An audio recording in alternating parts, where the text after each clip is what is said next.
First contact. The stars looked different from the observation deck of the UES Avalon. Captain Maya Chen stood with her hands clasped behind her back, watching the unfamiliar constellation patterns of the Procyon system. Humanity had been reaching for the stars for only 50 years, but their expansion had been breathtaking. 20 colonies across 12 star systems, and the Avalon was the flagship of Earth's growing fleet. Captain, Lieutenant Raj Patel's voice came through her comm. We're detecting an unusual energy signature at the edge of the system. Maya straightened. Classification. Unknown, ma'am. It's like nothing in our database. Set course. Standard approach protocols. The Avalon changed direction, its fusion drives pulsing as it moved toward the mystery. Maya felt the familiar tingle of anticipation. Humanity had yet to encounter intelligent alien life, despite finding ruins and artifacts suggesting the galaxy had once been teeming with it. Each new system brought the possibility of first contact. Visual range in 30 seconds, Raj reported. When the image appeared on the main screen, Maya felt her breath catch. A structure hung in space, an intricate latticework of silver and blue metal spanning several kilometers. At its center pulsed a sphere of contained energy that rippled with colors Maya had never seen before. Life signs, she asked, her voice steady despite her racing heart. Multiple, Captain, replied Dr. Elias Reeves, the ship's chief science officer. His dark fingers danced across his console. And they're moving toward us. Fast. Before Maya could respond, 3 vessels emerged from behind the structure, sleek and predatory. They moved with impossible grace, surrounding the Avalon in a perfect triangular formation. Weapons status? Maya asked. Defensive systems ready, replied Commander Sarah Jo, tactical officer. But I don't recommend firing first. Agreed. Open communications, all frequencies and formats. For 3 tense minutes, nothing happened. Then the main screen flickered and revealed a being unlike anything humanity had encountered. Its skin was iridescent blue, with 4 eyes arranged in a diamond pattern. When it spoke, its words were translated by the ship's eye. Human vessel, you have entered restricted space. Identify yourselves and state your purpose. Maya stepped forward. I am Captain Maya Chen of the United Earth ship Avalon. We are explorers from Earth on a mission of peaceful discovery. We detected your station and approached to establish contact. The alien's 4 eyes blinked in an unsettling sequence. Earth, yes, we know of your world. It paused. I am Overseer Jalvek of the Astral Concordat. Your presence here is unexpected. Maya caught the hesitation. You know of us, yet we know nothing of you. May I ask how that's possible? The Concordat maintains observation protocols for emerging spacefaring species. Your kind has been of particular interest. Dr. Reeves stepped closer to Maya. They've been watching us, he whispered. For how long? Maya asked the alien. That is irrelevant, Jalvek replied. What matters is that you have discovered an observation outpost before formal contact protocols were initiated. This creates complications. Maya felt a chill. The relaxed confidence in the alien's manner suggested vast technological superiority. We meant no intrusion. Perhaps this can serve as an opportunity for formal relations between our peoples. The alien made a gesture Maya couldn't interpret. You will be escorted to Concordat Prime for assessment. Prepare your vessel for transit. The screen went dark before Maya could respond. Assessment. Commander Jo muttered. I don't like the sound of that. Maya turned to her crew. Alert Earth Command. Send everything we've learned so far. She looked back at the alien vessels. And prepare for transit. Let's see where this leads. Within hours, the Avalon was being guided through what the Concordat called a fold space corridor, a method of FTL travel far beyond human capabilities. When they emerged, Maya and her crew stared in awe at the massive ringworld that served as the Concordat's capital. It's incredible, Dr. Reeves said, scanning the structure. The engineering required to build something like this. brings up the question of why they're concerned about us. Maya replied quietly, "We're centuries behind this technology." When they docked at the designated bay, Maya selected a small delegation: herself, Dr. Reeves, Commander Zhao, and Lieutenant Pottle. They were met by a diverse group of aliens, 6 different species, each more exotic than the last. "Welcome to Concordat Prime," said a tall, willowy being with silvery skin. "I am Director Thela Nix of the Evaluation Committee. Follow me." As they walked through corridors of impossible geometry and shifting colors, Maya noted the reactions of other aliens they passed. Some showed curiosity, others displayed what she interpreted as alarm. All of them stared. "Your first visit to Concordat space is historic," Thela Nix said. "You are the 43rd species to be evaluated in our history." "Evaluated for what?" Maya asked. "Compatibility. Potential. Risk." The alien's voice remained neutral. "All spacefaring species must be assessed before formal relations can begin." They entered a vast chamber where dozens of aliens sat in terraced seating around a central platform. Maya and her team were directed to stand on this platform as holograms appeared, showing Earth, its colonies, and detailed schematics of human technology. "The human evaluation begins," announced a deep voice from above. "Species designation: Terran. Homeworld: Earth. Assessment priority: urgent." For hours, the Concordat representatives questioned them about human history, government, technology, and intentions. Maya answered carefully, aware that humanity's future might depend on this interaction. Finally, a bulbous creature with tentacled appendages spoke. "The rate of human technological advancement is concerning. From primitive combustion engines to fusion drives in less than 3 centuries. From basic computing to quantum AI in less than 1. This acceleration pattern matches the precursor deviation." Murmurs spread through the chamber. "What is the precursor deviation?" Dr. Reeves asked. Director Thela Nix's expression became unreadable. "A pattern observed in species that develop too quickly. It typically leads to self-destruction or aggressive expansion that threatens galactic stability." Maya felt the weight of judgment in the room. "With respect, our rapid development came from necessity. Our world faced numerous crises that forced innovation." "The motivations are irrelevant," said Jalvek, who had been silent until now. "The pattern remains consistent. Humans solve problems through technological leaps rather than gradual adaptation. It makes your development path unpredictable. And you fear what you cannot predict," Maya concluded. The chamber fell silent. "Fear is irrelevant," Thela Nix said finally. "Our duty is to maintain order and ensure peaceful coexistence. The evaluation committee will deliberate. You will remain here until a decision is reached." As they were escorted to their quarters, Commander Zhao whispered, "Did we just discover first contact, only to find out we're on trial?" Maya nodded grimly. "And something tells me the verdict was decided long before we arrived." That night, as her crew slept, Maya stood at the window of their assigned quarters, looking out at the massive ring world. Earth was a tiny dot of light from here, barely visible among countless stars. She wondered if humanity had expanded too quickly, reached too far. Then she remembered Earth's history, how humans had always pushed boundaries, always sought the next horizon. "They're afraid of us," she murmured to herself, "not because of what we've done, but because of what we might become." The thought was both terrifying and strangely empowering. Whatever judgment the Concordat reached, Maya knew one thing for certain: humanity would not be easily contained. The ultimatum.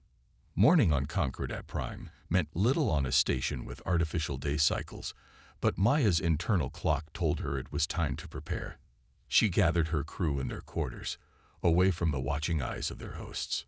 "Something isn't right," Dr. Reeves said, reviewing data on his tablet. "I've been analyzing the information they shared about other species. There are inconsistencies." "What kind of inconsistencies?" Maya asked. Reeves projected a hologram showing various alien civilizations and their development timelines. Notice anything strange about these species they call successfully integrated. Commander Joe leaned forward. They all plateaued. Their technological advancement flatlined after joining the Concordat. Exactly, Reeves nodded. Meanwhile, those labeled as non-compliant. He switched the display. They're extinct, Lieutenant Patel whispered. Maya felt a chill run through her. Are you suggesting the Concordat deliberately stunts the growth of other species? Or eliminates those who refuse to be stunted? Zhao added grimly. A soft chime interrupted them. Director Phelanix's voice came through the room's communication system. Captain Chen, your presence is requested in the Grand Chamber. The evaluation committee has reached its decision. Maya exchanged looks with her crew. Keep gathering information, she told them quietly. And be ready for anything. The Grand Chamber seemed more imposing than before. Hundreds of aliens watched as Maya was led to the central platform. This time, she stood alone. Captain Maya Chen of Earth, Phelanix began. The Astral Concordat has completed its evaluation of humanity. Our findings are troubling. Holographic displays activated around the chamber, showing Earth's military exercises, colony expansions, and technological advancements. Humanity has demonstrated an unprecedented rate of expansion and development, continued Phelanix. Your species has colonized 12 systems in 50 years. You have advanced from basic space travel to antimatter propulsion in less than a century. Your artificial intelligence research proceeds without adequate safeguards. Maya kept her expression neutral despite her growing unease. These achievements reflect human ingenuity and determination, not aggression. Intent is irrelevant, said Jalvek, stepping forward. Patterns predict outcomes.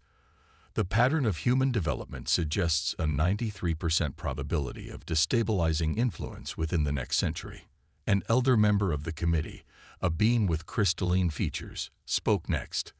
The last species to show such patterns were the Vasari.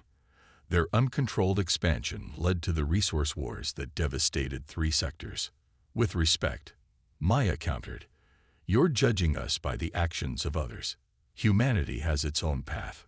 A path that cannot be permitted to continue unchecked. Phelanix declared. Therefore, the Astral Concordat issues the following directives to Earth and all human colonies. The central hologram shifted to display a formal document. 1. Human expansion will cease immediately. No new colonies may be established without Concordat approval. 2.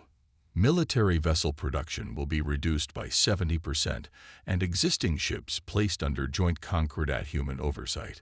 3. Research into prohibited technologies, including advanced AI, weaponized antimatter, and fold space manipulation, will end. 4. A Concordat observation team will be permanently stationed on Earth and each human colony to ensure compliance.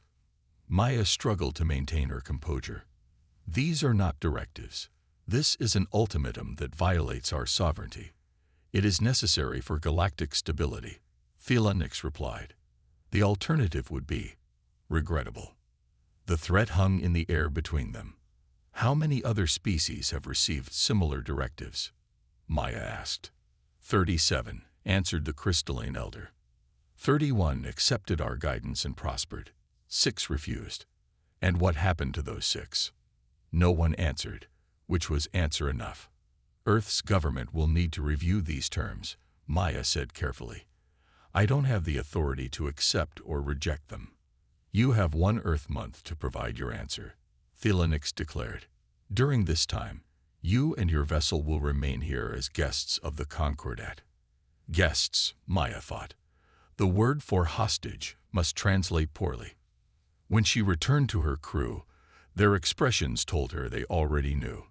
Lieutenant Patel had managed to hack into the station's information network, a feat that should have been impossible given the technological gap. They're not as advanced as they want us to believe, Patel explained. Their systems are old, maintained rather than improved for centuries. Dr. Reeves nodded excitedly. Their technology peaked thousands of years ago. They haven't innovated since. They just apply the same solutions to new problems. That explains their fear of us, Joe said. We're changing too quickly for them to predict or control. Maya paced the room. We need to contact Earth. They need to know what we're facing. I might have a way, Paddle said. Their quantum communication network has vulnerabilities. With modifications to our comm array, we could piggyback a signal. Do it, Maya ordered. But be careful.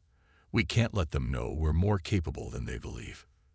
That night, as the station's lights dimmed to simulate evening, Maya recorded her message to Earth Command. She detailed everything they had learned about the Concordat, their technological stagnation, their history of controlling or eliminating problem species, and the ultimatum they had delivered. They expect compliance through fear, she concluded, but they've revealed more than they intended.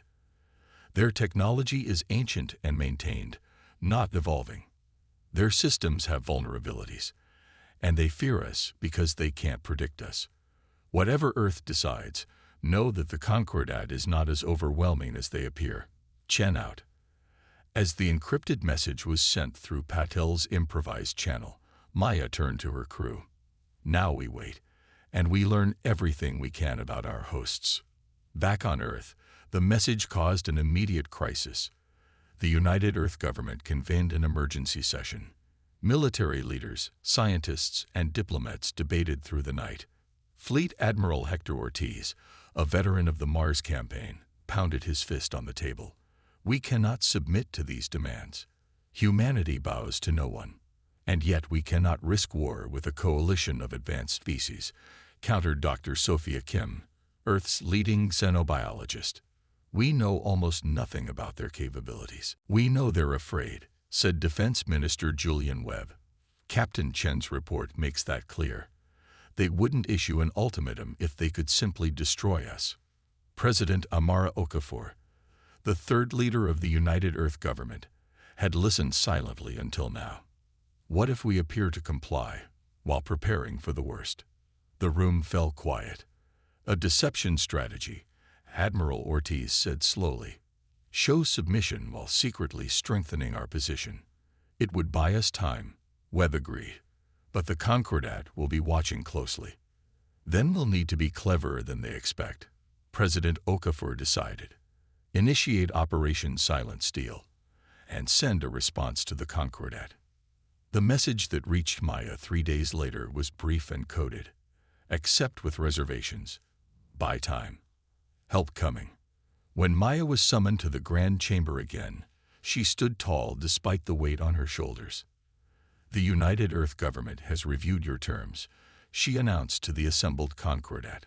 While we have concerns about the restrictions on our sovereignty, we recognize the Concordat's position as guardians of galactic stability.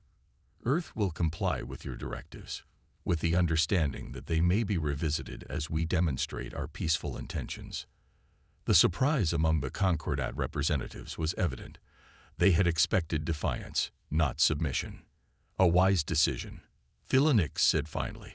Arrangements will be made for the implementation of oversight measures.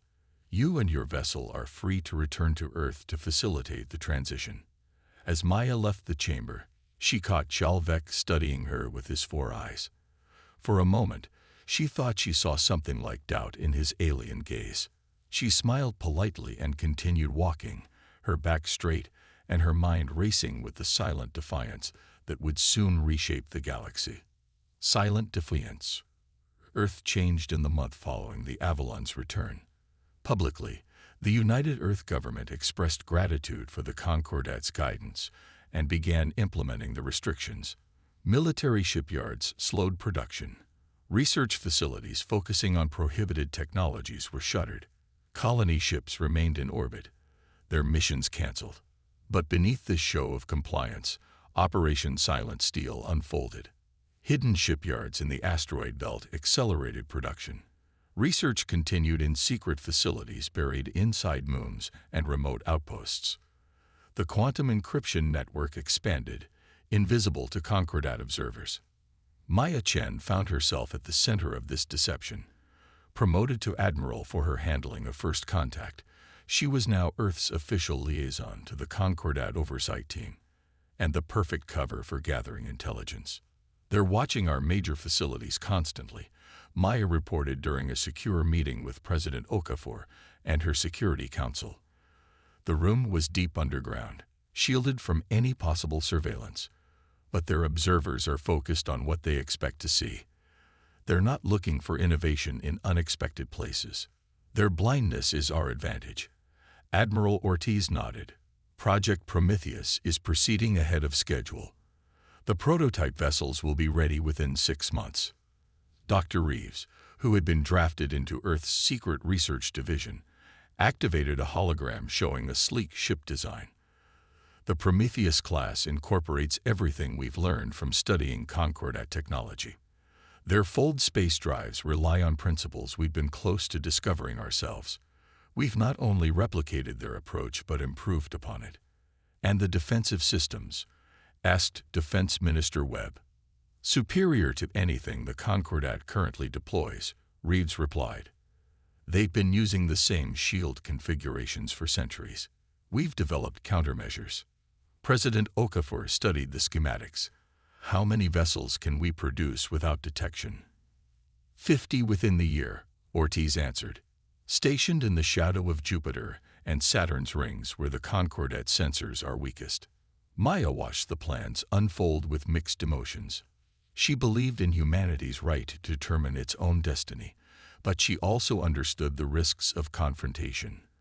What about diplomatic options? Have we made any progress understanding why they fear rapid advancement so much?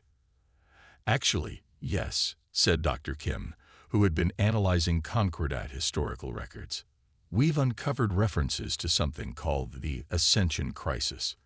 It appears that thousands of years ago, a species called the Valari achieved some kind of technological singularity that threatened the entire galaxy. Threatened how? Okafor asked. Kim shook her head.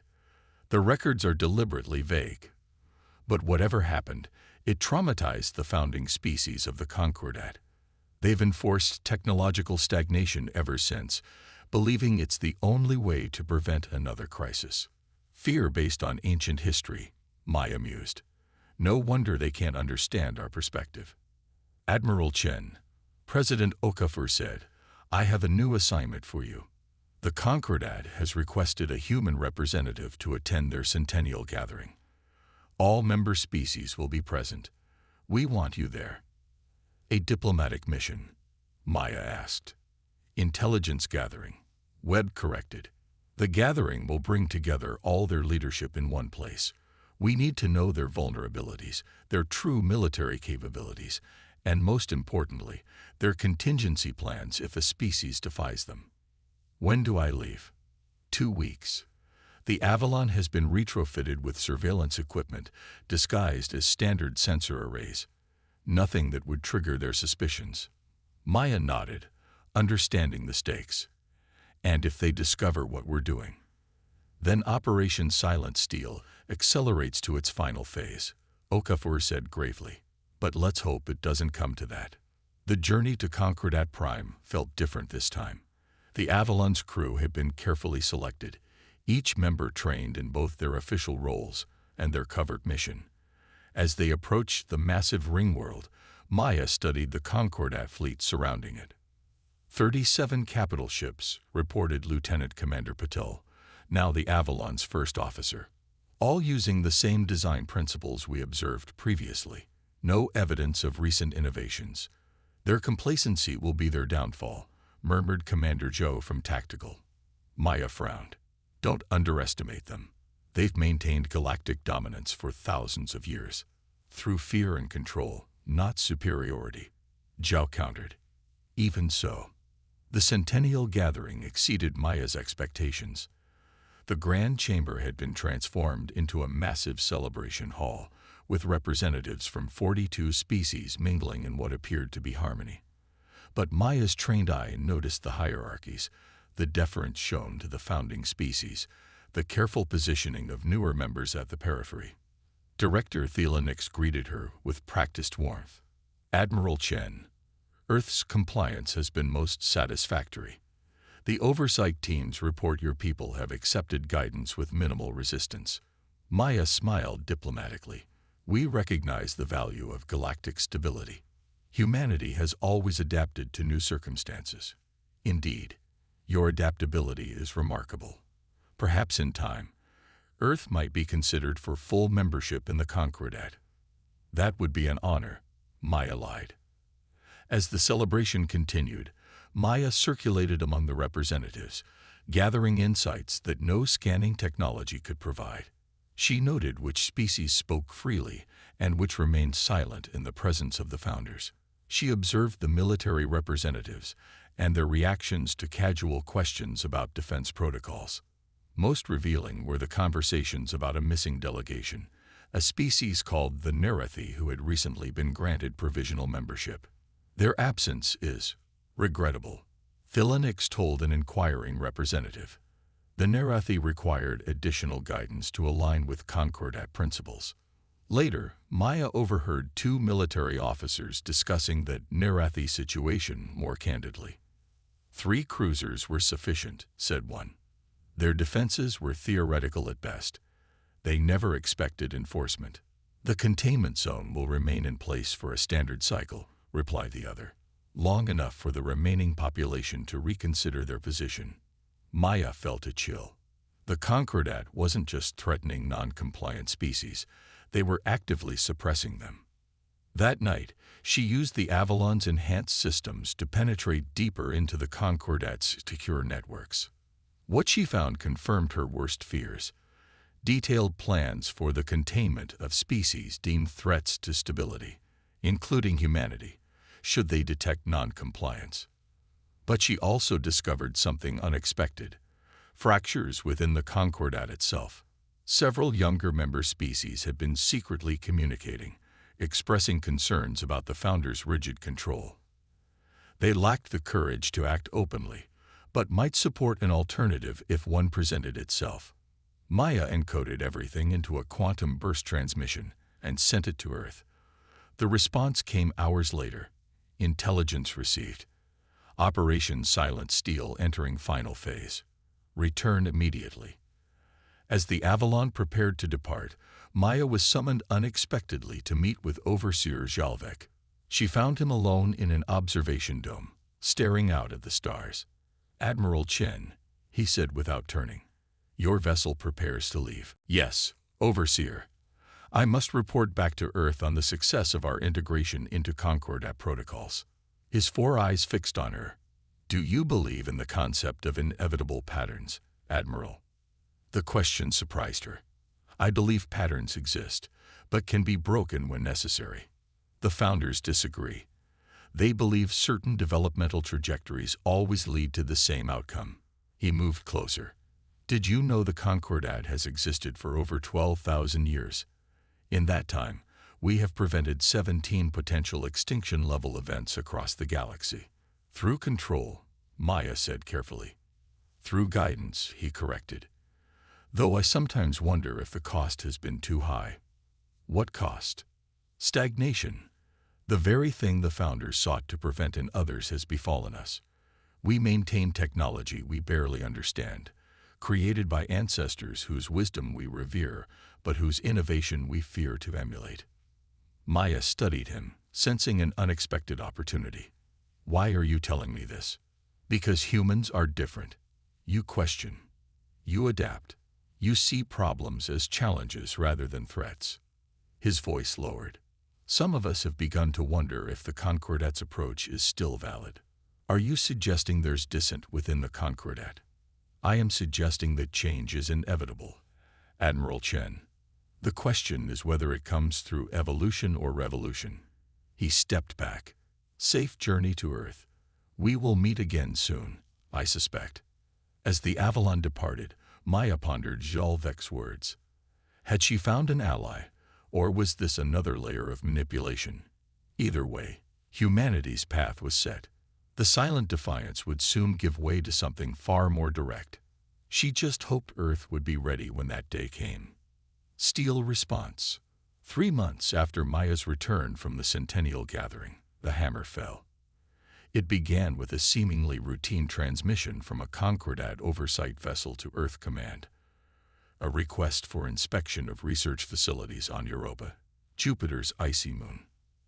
Admiral Ortiz contacted Maya immediately. They know something. Europa houses our quantum shield research. How could they have discovered it? Maya asked, reviewing the request. The facility is buried 2 kilometers under the ice. Unknown, but we can't risk refusing the inspection. President Okafor joined the emergency conference. How close is Project Prometheus to completion? 80%, Ortiz replied. We need another 2 months for full deployment. We don't have 2 months, Maya said grimly. Once they inspect Europa, they'll know we've been deceiving them. Okafor's expression hardened. Then we accelerate. Admiral Chen, delay the inspection team. Use diplomatic channels, technical issues, whatever it takes to buy us time. For 3 weeks, Maya employed every diplomatic trick to postpone the inspection. The Concordat representatives grew increasingly insistent. Then came the news that changed everything. New Hope Colony is under attack, Ortiz reported, his face grave on the holographic display. 3 Concordat vessels emerged from fold space and opened fire without warning.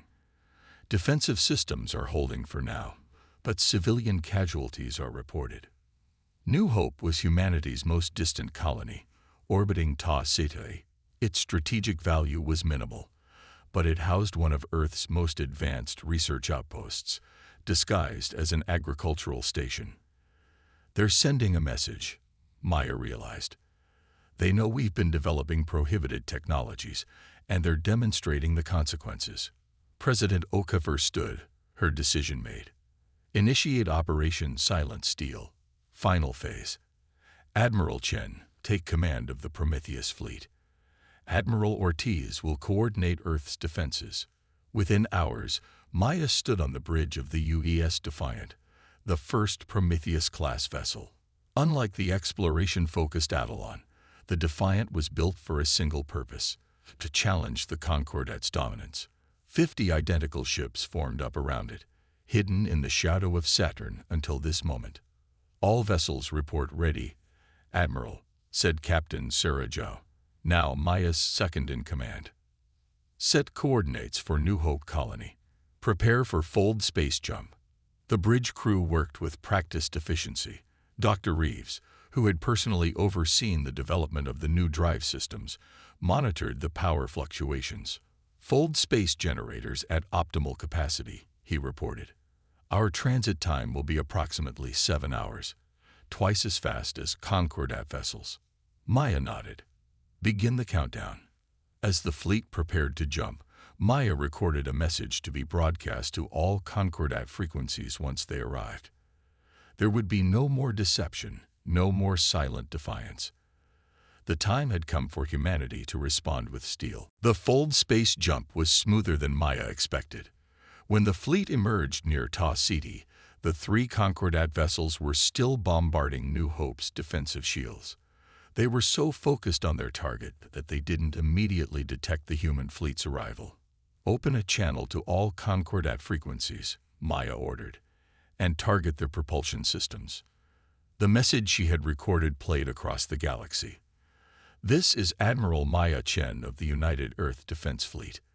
The attack on New Hope Colony constitutes an act of war against humanity. We hereby reject all Concordat restrictions on human development and expansion. We offer one opportunity for your vessels to withdraw. Failure to comply will be met with appropriate force. The Concordat vessels stopped firing on the colony. For nearly a minute, nothing happened. Then a familiar face appeared on the main screen. Overseer Jalvek. Admiral Chen, he said, his 4 eyes blinking rapidly. Your deception was unexpected. The Enforcement Division will respond to this provocation with full authority. Look at your tactical displays, Overseer, Maya replied calmly. You're outgunned and surrounded. The choice to escalate is yours, but the outcome won't favor the Concordat. Jalvek studied her with an unreadable expression. You cannot hope to challenge the full might of the Concordat. We have maintained galactic order for 12,000 years. Through fear and suppression, not strength, Maya countered. We've analyzed your military capabilities. Your technology hasn't evolved in centuries. You rely on the same tactics, the same weapons, the same strategies that worked against less adaptive species. For the first time, uncertainty flickered across Jalvek's alien features. You would risk galactic stability for your independence. We would defend our right to determine our own future, Maya said firmly. But this doesn't have to end in conflict. Withdraw your forces. Acknowledge humanity's sovereign right to develop without interference. We have no desire to disrupt the galaxy, only to find our place within it. The standoff lasted another full minute. Then, without warning, one of the Concordat vessels fired on the Defiant. The shot dissipated harmlessly against shields more advanced than anything the Concordat had encountered in millennia. Target lock confirmed, Job reported calmly. Maya nodded. Disable their propulsion and weapons systems. Minimal casualties. The human fleet responded with precision. Beams of focused energy struck the Concordat vessels at their most vulnerable points. Weaknesses discovered through months of careful intelligence gathering. Within minutes, all three ships were drifting, powerless but intact. Send boarding teams, Maya ordered. Secure the vessels and evacuate their crews to safety. As human forces took control of the Concordat ships, Maya opened a direct channel to Concordat Prime. The face that appeared wasn't Thelonix or any official she recognized, but a representative of one of the younger member species, a Nerethi who had supposedly been contained. "This is Admiral Chen of Earth," she began. "What you've just witnessed at New Hope Colony is humanity's response to Concordat aggression. We have disabled 3 of your vessels without loss of life. Their crews are safe and will be returned unharmed." The Nerethi representative looked stunned. How is this possible? The Enforcement Division has never been defeated. Because they've never faced an opponent who understood their weaknesses, Maya explained. The Concordat has relied on the same tactics for too long. We're transmitting proof of our encounter to all member species simultaneously. She leaned forward. Humanity rejects the Concordat's authority over our development. We will defend ourselves if attacked again. But we prefer peace. We offer instead a new relationship, one based on mutual respect rather than control. Reports began flooding in from across Concordat space. The quantum transmission had reached every member world simultaneously, bypassing the Founder's information controls. Reactions varied from shock to outright rebellion. Several of the younger species, inspired by humanity's defiance, openly questioned the Founder's authority for the first time. Within hours, the Grand Chamber convened an emergency session. Maya attended virtually, her hologram standing proudly on the central platform where she had once stood as a supplicant. "The human defiance cannot be tolerated," Thelonix declared, though with less conviction than before. "It threatens everything the Concordat has built." "What you've built is a prison of stagnation," Maya responded. "You've sacrificed innovation for security, progress for stability. We offer a different path, one where species can develop according to their own nature while cooperating for the common good." Murmurs of agreement came from several representatives. The Nerethi spokesperson stood. "The humans have shown us what we've forgotten, that adaptation is strength, not weakness." Overseer Jalvek, who had been returned to Concordat Prime with his crew, stepped forward. "I have witnessed their capabilities firsthand. The Founder's approach has failed. The humans have surpassed our military technology in less than a year of focused development." Chaos erupted in the chamber as factions formed along predictable lines. The founding species demanded enforcement, while younger members increasingly sided with humanity's position. When the noise subsided, Maya addressed the chamber one final time. "The choice before you is simple. Continue on a path that leads to conflict, one you cannot win, or embrace a new paradigm.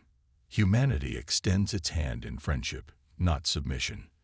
The future of the galaxy need not be determined by its past." As she concluded,